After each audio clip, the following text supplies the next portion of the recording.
বাবার বাড়িতে নিজ হাতে ভাত না খাওয়া মেয়েটাকেও শ্বশুরবাড়িতে এসে হাত পুড়িয়ে সবার জন্য রান্না করতে হয় এবং দিন শেষে পান থেকে চুন খসলেই কিন্তু শুনতে হয় এতগুলো কথা।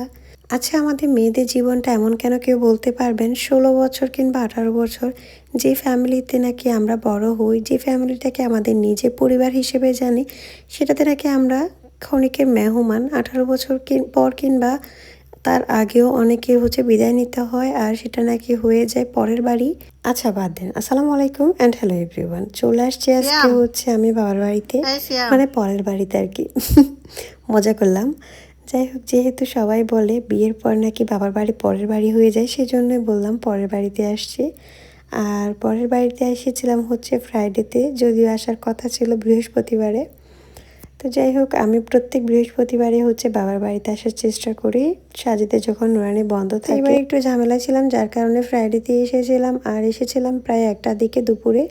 এসে প্রথমে খাওয়া দাওয়া করেছিলাম, মানে সবাই বাবা, ভাইয়ের বউ, মা সবাই মিলে ভাত খেয়ে তারপর আমি এখানে বিকেলবেলা একটু বসেছিলাম। ৩টার দিকে আপুদের সাথে সবার সাথে গল্প করতেছিলাম। মানে আমাদের পাহাড়ের অবস্থা দেখুন, এটা আমাদের ঘরের একদম সামনে, দরজার সামনেই। আর চট্টগ্রামের এই বন্যার সময় আমাদের পাহাড় ধসে পড়েছিল, যেহেতু আমাদের বাড়িটাও চট্টগ্রামে। আর এখানে অনেক বৃষ্টিপাতও হয়েছিল, বন্যা হয়েছিল কিছুদিন আগে, আপনারা জানেন। যাই হোক, এখানে আম্মু এই সুন্দর কাঁথাটা সেলাই করতেছিল। আম্মু এই বয়সে চোখে দেখে যে এতটুকু করতে পারতেছে, এটাই অনেক। আলহামদুলিল্লাহ। আমি তো আলসেমির কারণে কোনো কাঁথাই তুলতে পারি না। তো এটা দেখতেছিলাম, আর এমন করতে করতে একটু সবার সাথে আড্ডা দিতে দিতে সময় হয়ে গিয়েছে আমার চলে আসার। আসলে আমার বাসায় এখন মানুষ আছে বেশি, যার কারণে আমি গিয়েও থাকতে পারতেছিলাম না, তাই চলে আসছি।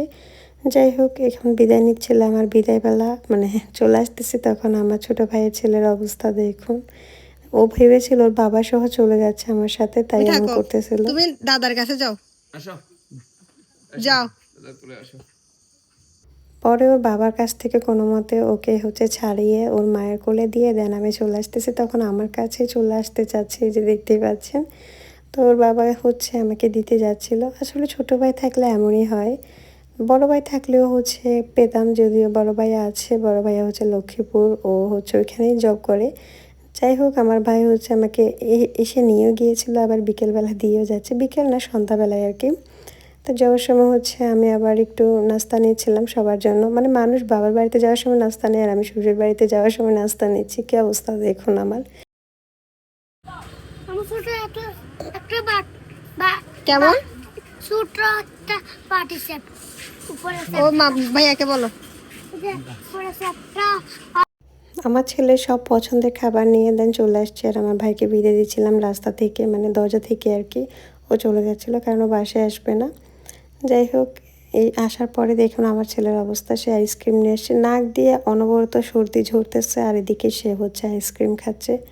কিছু বলার নেই আসলে। যাই হোক, আমি পরোটাও এনেছিলাম, কারণ ওর মানে সাজিদকে তার নানা ভাই, মানে আমার আব্বু আসার সময় টাকা দিয়েছিল ওকে পরোটা আনার জন্য, নাস্তা আনার জন্য। সো ও টাকা দিয়ে নাস্তা নিচ্ছিল আর কি।